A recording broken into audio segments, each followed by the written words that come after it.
ఆధ్యాత్మిక ప్రేక్షకులకు నమస్కారం. గ్రహబలం కార్యక్రమానికి స్వాగతం.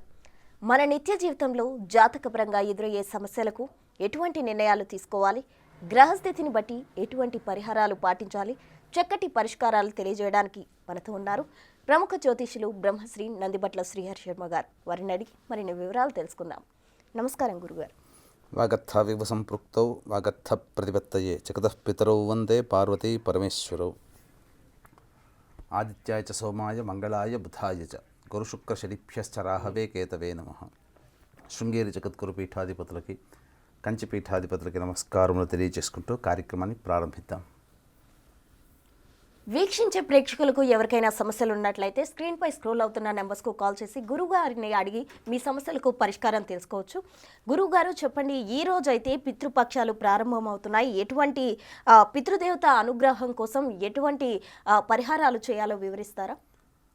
పితృపక్షాలు అనేటువంటివి మనకు ప్రధానంగా పితృదేవతల యొక్క అనుగ్రహం కోసం మనం చేసేటువంటి కార్యక్రమాలు. ఎందుకంటే మానవుడిగా పుట్టినటువంటి ఉన్నప్పుడు మనము కొన్ని రుణాలు అనేటువంటివి ఖచ్చితంగా తీర్చుకోవాలి. అయితే అన్ని రుణాలను తీర్చుకునేటువంటి శక్తి మనకు చేయడానికి కలియుగంలో కొంత అవకాశము కానీ సమయం కానీ లేకపోవచ్చు. కానీ అన్నిటికంటే ప్రధానమైనటువంటిది పితృ రుణము, అంటే గతించినటువంటి వాళ్ళకి సంబంధించినటువంటి చేసేటువంటి ప్రక్రియలు. పితృ అనే శబ్దానికి మన తెలుగులో తండ్రి అనే శబ్దం కూడా ఉంది. కాబట్టి చాలామంది అనుకుంటారు పితృ అనగానే తండ్రి అనుకుంటారు. కానీ వీక్షించేటువంటి బిగ్ టీవీ ప్రేక్షకులు గమనించాల్సినటువంటి అంశం ఏంటంటే పితృ అనే శబ్దానికి సంస్కృతంలో గతించిన వాళ్ళు అని అర్థం. కాబట్టి మనకు తెలిసినటువంటి బంధువులు కావచ్చు, స్నేహితుల వాళ్ళకు కావచ్చు, మరియు మన తోడబుట్టినటువంటి వాళ్ళు, అలాగే మనల్ని కని పెంచినటువంటి తల్లిదండ్రులు, వీళ్ళందరూ ఎవరైనా మన కంటి ముందే జరిగిపోయిన తర్వాత వాళ్ళందరూ కూడా పితృలోకానికి చేరుకుంటారు. కాబట్టి ఒక వారసుడిగా మరియు కొడుకుగా బాధ్యత ఏంటంటే ఆ పితృదేవతల యొక్క అనుగ్రహాన్ని పొందడం, ఆ పితృదేవతలకి సంబంధించినటువంటి ఈ యొక్క తర్పణ కార్యక్రమాలు అనేటువంటి చేయడం. కాబట్టి వీక్షించేటువంటి ప్రేక్షకులు కని పెంచినటువంటి తల్లిదండ్రుల రుణాన్ని తీర్చుకునే అవకాశం కేవలం ఈ యొక్క పితృతిథులు, పితృకార్యాలలో మాత్రమే మనకు లభిస్తుంది. కాబట్టి ఇటువంటి చక్కటి అవకాశాన్ని, ఎందుకంటే చాలామందికి తమ తల్లిదండ్రులు కానీ, బంధువులు కానీ, స్నేహితులు కానీ, తోడబుట్టిన వాళ్ళు కానీ ఏ రోజు చనిపోయారు అంటే డేటు అవన్నీ గుర్తుండవచ్చు. కానీ ఇక్కడ మనకు ప్రధానంగా ఉండేటువంటిది తిథి. కాబట్టి అటువంటి తిథి అనేది తెలవని వాళ్ళందరూ కూడా ఈ యొక్క పితృపక్షాలలో గనక పిండ ప్రదాన కార్యక్రమాలు చేసినట్లయితే తప్పకుండా అన్నీ వాళ్ళకి పితృదేవత అనుగ్రహం వల్ల మంచి జరుగుతాయి. ఒక్కటి మాత్రము నిజము, సత్యము ఏంటంటే మన యొక్క అభివృద్ధి అంతా కూడాను పితృదేవతల యొక్క ఆశీర్వచనం మీద ఉంటుంది. మనం అనుకుంటాం దైవం ఇస్తుందేమో అని, కానీ మనకు జరిగే మంచి అంతా కూడా ఆ పితృదేవతల అనుగ్రహం వల్ల కలుగుతాయి. అలాగే చెడు కూడా, అంటే చెడు అంటే జటిలమైనటువంటి సమస్యలు ఏవైతే ఉంటాయో అవి పితృదేవత ఆగ్రహం వల్ల కలిగాయని చెప్పి తెలుసుకొని ఆ జటిలమైన సమస్యల పరిష్కారం కోసం ప్రథమంగా మానవుడు చేయాల్సినటువంటిది పితృదేవతల యొక్క అనుగ్రహం కోసం పాటుపడాలి. కాబట్టి ఈ రోజు నుంచి ప్రారంభమయ్యేటువంటి పితృపక్షాలలో అమావాస్య వరకు, అనగా అక్టోబర్ 2వ తారీఖు వరకు కూడా వీలైనన్ని సార్లు తర్పణాది కార్యక్రమాలు, కనీసం అమావాస్య రోజునైనా కానీ పిండ ప్రదానము, తర్పణము, స్వయంపాక దానం అనేటువంటిది బ్రాహ్మణుడి ద్వారా చేయించుకున్నట్లయితే తప్పకుండా మీకు పితృదేవతల యొక్క అనుగ్రహం కలుగుతుందని చెప్పవచ్చు. గురువుగారు, అయితే ఈ రోజు నుండి పితృపక్షాలు మీ ఆధ్వర్యంలో జరగబోతున్నాయి, ఎక్కడ జరగబోతున్నాయి, ఇవి అని మా బిగ్ టీవీ ప్రేక్షకులకు వివరిస్తారా? పితృపక్షాలు అనేటువంటివి మనము పితృదేవతల యొక్క అనుగ్రహం కోసం చేసేటువంటి కార్యక్రమం. కాబట్టి ఇక్కడ ప్రధానంగా మా ఆధ్వర్యంలో అక్టోబర్ 2వ తారీఖు రోజున ఈ యొక్క పిండ ప్రదాన కార్యక్రమాలు, తర్పణాది కార్యక్రమాలు అనేటువంటివి చేయించడం జరుగుతుంది. కాబట్టి అవకాశం ఉన్నటువంటి వాళ్ళు ఈ యొక్క కార్యక్రమంలో మీ గోత్రనామాలు నమోదు చేసుకోవచ్చు. ముఖ్యంగా మొదటిగా గణపతి పూజ జరుగుతుంది. గణపతి పూజలో మీ యొక్క సంకల్పం నెరవేరడం కోసం, తదనంతరం పితృదేవతలు అనగా భర్త వైపు 3 తరాలు, భార్య వైపు 3 తరాలలో గతించినటువంటి వాళ్ళ యొక్క ఆత్మతృప్తి కోసం, అలాగే ఆకలి దప్పుల కోసం ఈ యొక్క పిండ ప్రదాన కార్యక్రమం మరియు తర్పణాది కార్యక్రమాలు చేయించడం జరుగుతుంది. అతి సామాన్య మానవుడు కూడా పాల్గొనే విధంగా ఈ కార్యక్రమ రూపకల్పన చేయడం జరిగింది. ముఖ్యంగా ఎవరెవరు ఈ యొక్క కార్యక్రమాలు చేసుకోవాలంటే ప్రధానంగా భార్య చనిపోయిన వాళ్ళు కూడా ఈ యొక్క కార్యక్రమంలో చేసుకోవచ్చు. అలాగే గతించినటువంటి దుర్మరణం పాలైన వాళ్ళ యొక్క ఆత్మతృప్తి కూడాను ఈ యొక్క కార్యక్రమం ద్వారా కలుగుతుంది. ఈ రోజున మనం అనుభవించేటువంటి మంచి చెడు ఏదైతే ఉంటుందో అవన్నీ కూడా పితృదేవత ఆశీర్వచనమే అనేటువంటి విషయాన్ని వీక్షించేటువంటి బిగ్ టీవీ ప్రేక్షకులు గమనించుకోవాలి. ముఖ్యంగా మనం ఆనందంగా ఉంటున్నాము, మనకన్నీ కూడా సకాలంలో జరుగుతున్నాయి అని అంటే పితృదేవతల యొక్క ఆశీర్వచన ప్రభావమే అని వీక్షించేటువంటి ప్రేక్షకులు తెలుసుకోవాలి. కాబట్టి సాక్షాత్తు దైవమే మానవ రూపంలో జన్మించినటువంటి కృష్ణావతారమైన రామావతారమైన వాళ్ళందరూ కూడా పితృ కార్యక్రమాలు ధర్మబద్ధముగా అంతకు మించినటువంటి నియమనిష్టలతో శాస్త్రబద్ధముగా ఆచరించి చూపించారు. కాబట్టి ఇక్కడ మనము చేసుకునేటువంటిది మన శక్తిని అనుసరించి చేయాలి. కాబట్టి ఇక్కడ గమనించాల్సింది ఏంటంటే ఆడంబరంగా చేసేటువంటి కార్యక్రమం కాదు. ఇక్కడ ఆడంబరంగా చేసేటువంటి పూజాది క్రతువులు కావచ్చునేమో, లేకపోతే మన బంధువుల యొక్క సంతోషం కోసం చేసేటువంటి కార్యక్రమాలేమో, కానీ ఇక్కడ ప్రధానంగా ఆడంబరం అనేటువంటిది పనికిరాదు. పితృ కార్యక్రమాలు చేసేటప్పుడు మనిషి ఎంతో భక్తి ప్రపత్తులతో అంతకు మించినటువంటి శ్రద్ధతో ఈ యొక్క కార్యక్రమాన్ని చేయాలి. శ్రద్ధతో చేసేది కాబట్టే శ్రాద్ధము అయినది. కాబట్టి ఇక్కడ శ్రద్ధ ప్రధానము. తనకు కలిగినటువంటి వస్తువులతోనే ఈ యొక్క కార్యక్రమాలు చేయమని శాస్త్రం చెప్పబడి ఉంది. కాబట్టి ఇక్కడ అందరూ కూడా గమనించాల్సినటువంటి ప్రధానమైన అంశం ఏంటంటే భక్తి ప్రపత్తులతో ఈ యొక్క కార్యక్రమం చేసినటువంటి వ్యక్తికి అచిరకాలంలో వాళ్ళు అనుకున్నటువంటివన్నీ కూడా దేవతలైన వరమివ్వడానికి, సంతోషపడడానికి, అలాగే వారి యొక్క ఆశీర్వచనం కలగడానికి ఆలస్యం అవుతుందేమో, కానీ పితృదేవతలు కేవలం భక్తి ప్రపత్తులతో శ్రద్ధతో చేసేటువంటి కార్యక్రమాల వల్ల తత్కాలంలోనే పితృదేవతలు సంతోషించి మనకన్నీ కూడా మంచిని వసంగుతారని చెప్తుంది శాస్త్రం. కాబట్టి భక్తి ప్రపత్తులతో శ్రద్ధతో ఈ యొక్క కార్యక్రమాన్ని ఆచరించండి. అవకాశం ఉన్నవాళ్ళు మీ ఇంటికి దగ్గరలో ఉన్నటువంటి మంచి పురోహితులని సంప్రదించి వారి ద్వారా కార్యక్రమం చేసుకోండి. రాలేని వాళ్ళ కోసమైతే మా ఆధ్వర్యంలో అక్టోబర్ 2వ తారీఖు రోజున ఈ యొక్క పిండ ప్రదాన తర్పణాది కార్యక్రమాలు జరపబడుతున్నాయి. కాబట్టి జరిగిందంతా కూడా మీకు వీడియో రికార్డింగ్ చేసి పంపించడం జరుగుతుంది. అవకాశం ఉన్న వాళ్ళు కార్యక్రమ తదనంతరం కాంటాక్ట్ చేసి పూర్తి వివరాలు తెలుసుకోవచ్చు. రైట్, గురువు గారు కాలర్ లైన్లో ఉన్నారు. హలో హలో నమస్తే అండి. నమస్తే మేడం. మీరు ఎవరి గురించి తెలుసుకోవాలనుకుంటున్నారు? మా మదర్ గురించి అండి. మీ మదర్ డేట్ ఆఫ్ బర్త్ చెప్పరా? 27/4/1968. 1968 8 madam. 68. Okay okay. Place? Bhimavaram. Time చెప్తారా? ఉదయం 9:30. ఓకే, గురువు గారితో మాట్లాడండి. నమస్తే అండి. మాట్లాడ. ఆయుష్మాన్ భవ, శివాయ నమః. చెప్పండి ఆయన. మా మదర్ అయితే కొంచెం ఆవిడకి హెల్త్ బాగుండట్లేదు, కొంచెం మనశ్శాంతి అవ్వట్లేదండి. ఒకసారి అడుగుదామని. ఓకే, మీ మదర్ది జన్మ నక్షత్రం వచ్చేసి అశ్విని నక్షత్రం, మేషరాశి, మిథున లగ్నం. ప్రస్తుతం నడుస్తున్నటువంటి దశ ప్రకారం చూసుకున్నట్లయితే జాతకరీత్యా నడుస్తున్నటువంటిది ఈ యొక్క రాహు మహాదశ 2014 నుంచి ప్రారంభమైంది. ఈ యొక్క రాహు మహాదశలో కేతు యొక్క అంతర్దశ జరుగుతుంది. 2024 జూన్ నుంచి ప్రారంభమై 2025 జూన్ వరకు ఉంటుంది. కాబట్టి సాధారణంగా రాహుకేతువులు సర్పస్వరూపాలు. రాహులో కేతువు కానీ, కేతువులో రాహు కానీ దశాంతర్దశలు జరుగుతున్నప్పుడు ఆ వ్యక్తికి కొన్ని సంకటములు అనేటువంటివి కలుగుతాయి.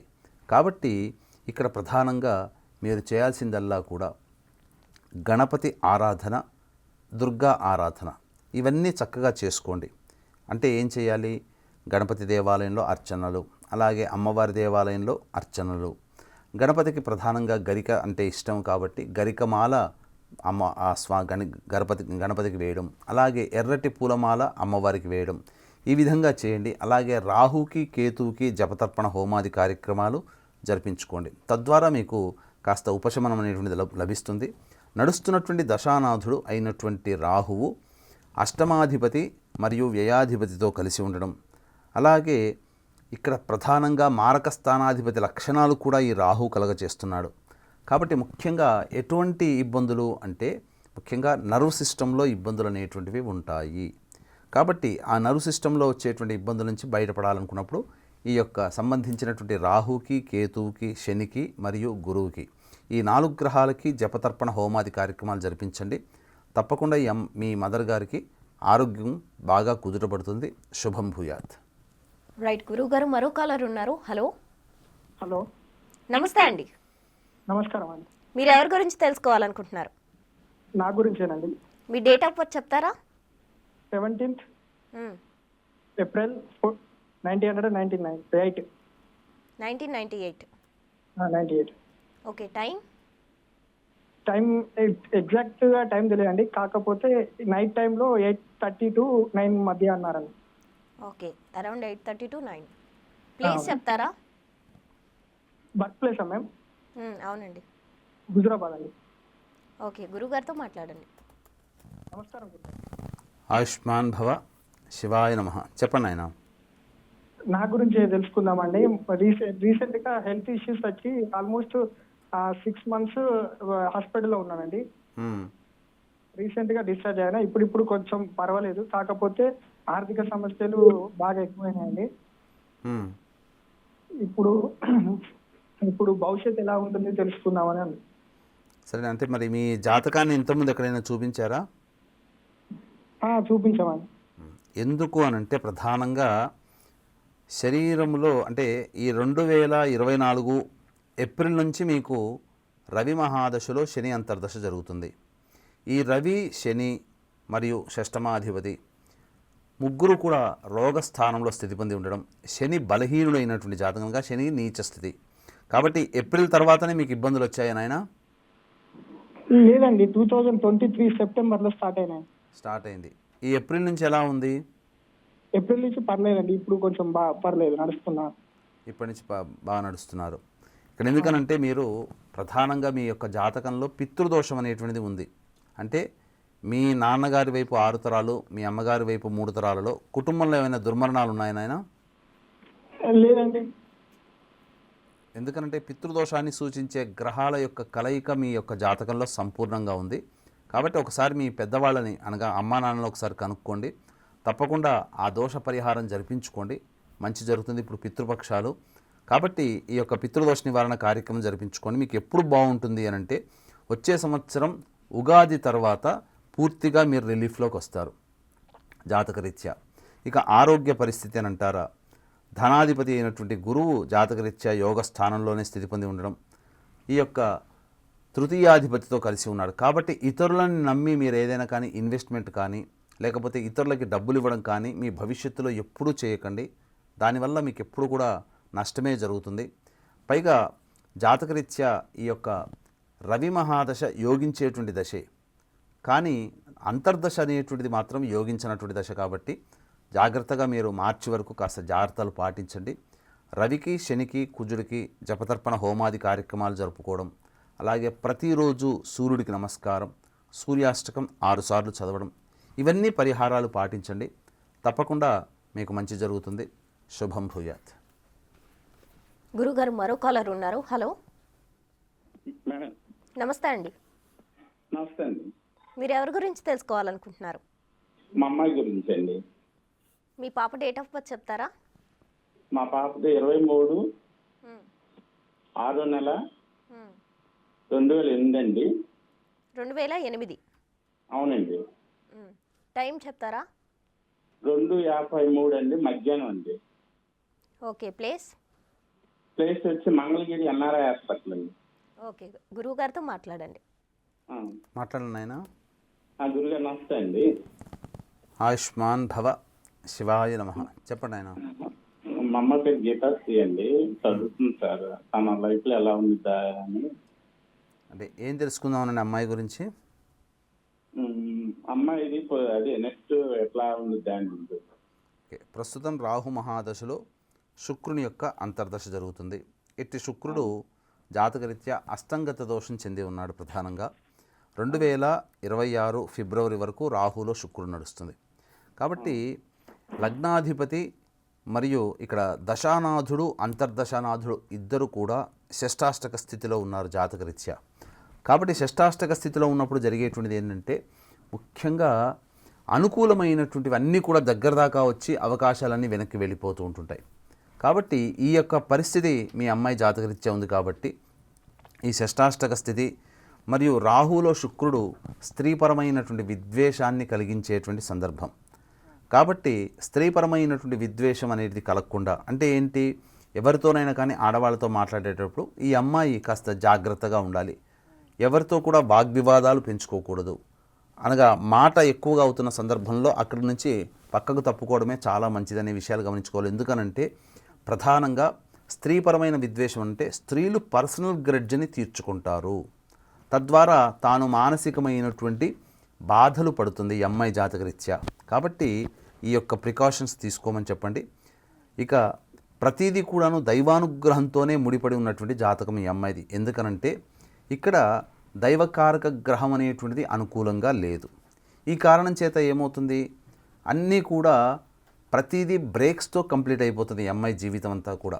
కాబట్టి దత్తాత్రేయ ఆరాధన, పెద్దవాళ్ళకి ఎప్పుడు కూడాను పాద నమస్కారం చేయడం, ఇవన్నీ కనుక తీసుకున్నట్లయితే తప్పకుండా ఈ అమ్మాయి జాతకరీత్యా ఉన్నటువంటి దోషములు తొలగిపోతాయి, మంచి జరుగుతుంది. శుభం భూయాత్.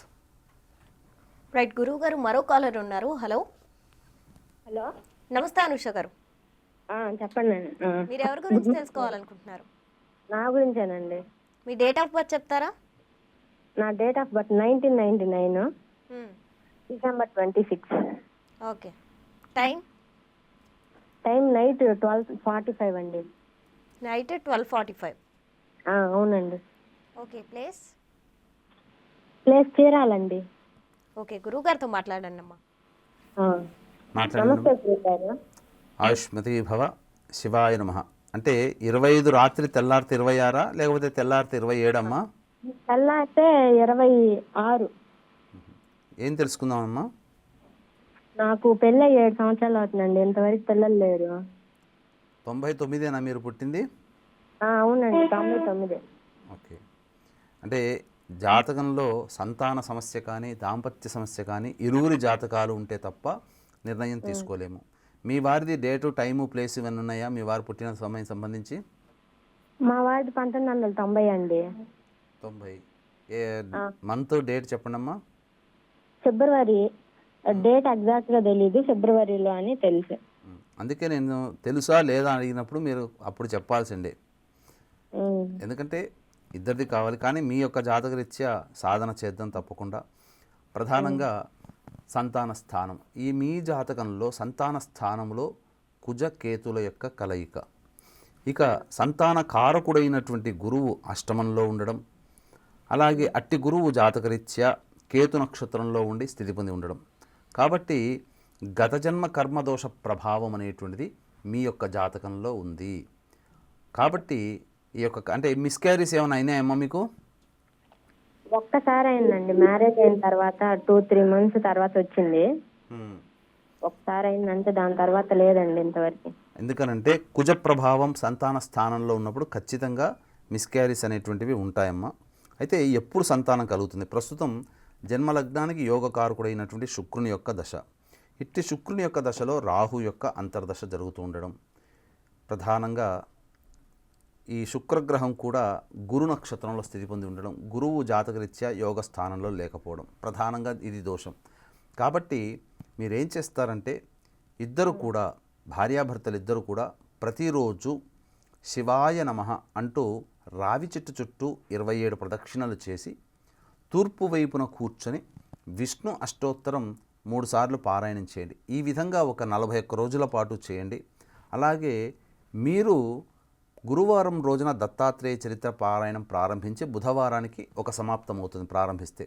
ఆ విధంగా మీరు 16 దత్తాత్రేయ చరిత్ర పారాయణాలు చేయండి. ఈ విధంగా చేసినట్లయితే జాతకంలో ఉన్నటువంటి గ్రహదోషాలు తొలగిపోతాయి. ఇక మీరు చేయాల్సిందల్లా ఇంకొక పరిహారము, సుబ్రహ్మణ్య స్వామి మూలమంత్ర జపము, హోమము, గణపతి మూలమంత్ర జపము, హోమము, ఇవి 2 కూడా జరిపించుకోండి. తప్పకుండా సంతానం అనేటువంటిది మీకు జాతకరీత్యా ఉంటుంది. వచ్చే సంవత్సరం ఉగాది లోపల మంచి వార్త వింటారమ్మా. శుభం భూయాత్. గురువుగారు, మా బిగ్ టీవీ ప్రేక్షకులు మిమ్మల్ని ఎలాగా అప్రోచ్ అవ్వాలి? ఇప్పుడు మీ ఆధ్వర్యంలో పితృపక్షాలు జరుగుతున్నాయి, రాబోయే రోజుల్లో పితృపిండ ప్రధాన కార్యక్రమాలు కూడా జరగబోతున్నాయి. మిమ్మల్ని ఏ విధంగా అప్రోచ్ అవ్వాలి? మీ ఆధ్వర్యంలో ఏ విధంగా ఎటువంటి పరిహారాలు చేయబోతున్నారో వివరిస్తారా? ఈ యొక్క పితృపక్షాలు అనేటువంటివి ప్రధానంగా పితృదేవతల యొక్క అనుగ్రహం కోసం చేసేటువంటి కార్యక్రమాలకు సంబంధించినటువంటి కేటాయించబడినటువంటి రోజులు.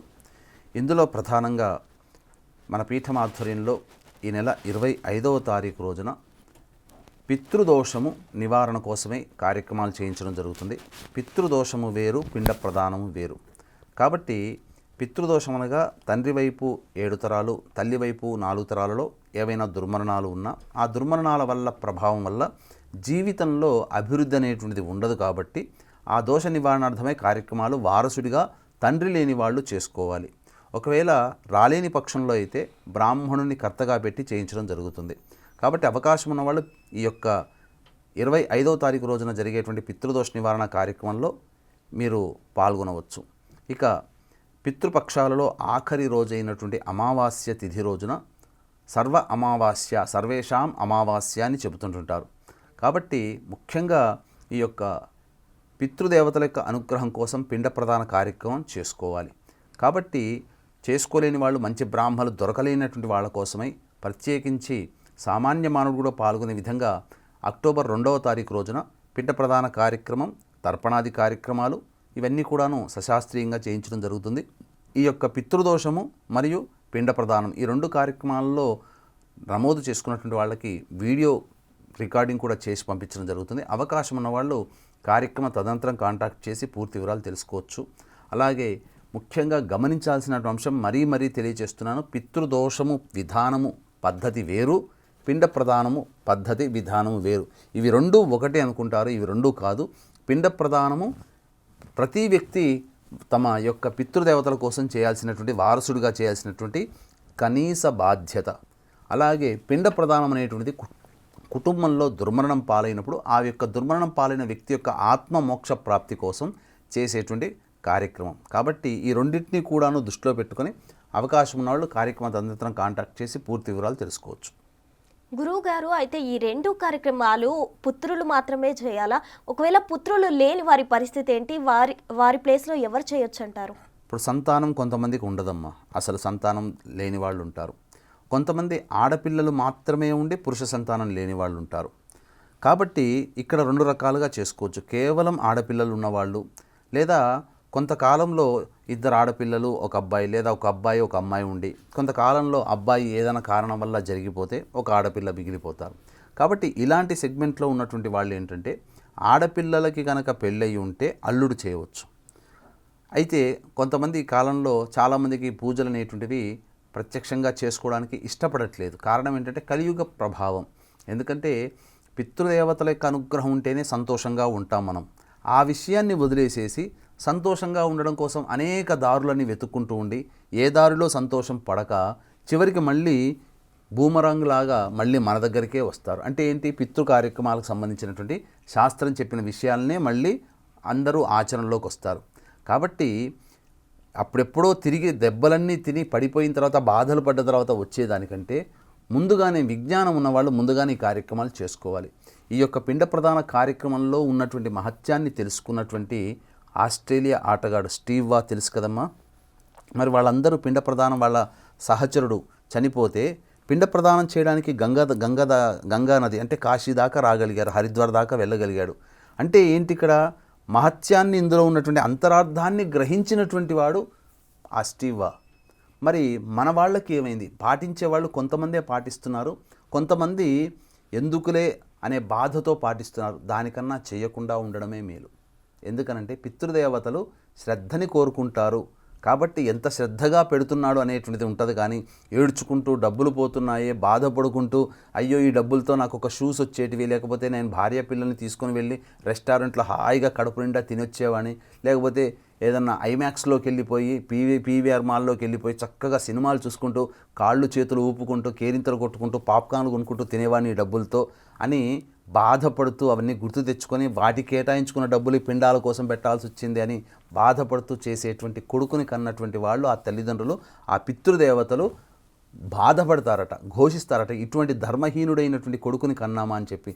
కనీసం కనిపెంచినటువంటి తల్లిదండ్రులని సరిగ్గా ఆరాధించలేని కొడుకుని, ఇంత దౌర్భాగ్యమైనటువంటి సంతానాన్ని మనం కడుపులో కన్నామా అని బాధపడతారట. అటువంటి బాధ అనేటువంటిది సరిగ్గా చేయకుండా ఉండేటువంటి బాధ పితృదేవతలకు ఎందుకు? హాయిగా ఆ పితృదేవతల కోసం పెట్టాల్సిన డబ్బుని మీ సొంతంగా విలాసాల కోసం ఖర్చు పెట్టుకోండి, కానీ చేయకుండా ఉండడమే మేలు. చేస్తే కనుక శ్రద్ధగా చేయండి, లేకపోతే అసలు చేయకుండా ఉండి అందరిలాగానే చక్కగా ఆరోగ్యంగా అందంగా ఉండండి. భవిష్యత్తు అనేటువంటిది పితృదేవతల చేతుల్లో మన జీవితం ఉంటుందని చెప్పవచ్చు. రైట్ గురుగారు, థ్యాంక్ యూ. మా బిగ్ టీవీ ప్రేక్షకులకు చక్కటి పరిష్కారాలు తెలియజేశారు. సో చూసారు కదా వ్యూయర్స్, మీకు కనుక సమస్యలు ఉన్నట్లయితే గురుగారిని డైరెక్ట్గా కాంటాక్ట్ చేయొచ్చు. మన కార్యక్రమాల్లో గురుగారి నెంబర్ స్క్రోల్ అవుతూ ఉంటుంది. గురుగారి నెంబర్ తీసుకోండి. ఏవైనా సమస్యలు ఉంటే గురుగారిని పర్సనల్గా కూడా మీరు అప్రోచ్ అయ్యే అవకాశం కనిపిస్తుంది. సో చూసారు కదా, ఇది ఇవాల్టి గ్రహబల కార్యక్రమం. రేపటి కార్యక్రమంలో మళ్ళీ కలుసుకుందాం. అంతవరకు చూస్తూనే ఉండండి బిగ్ టీవీ.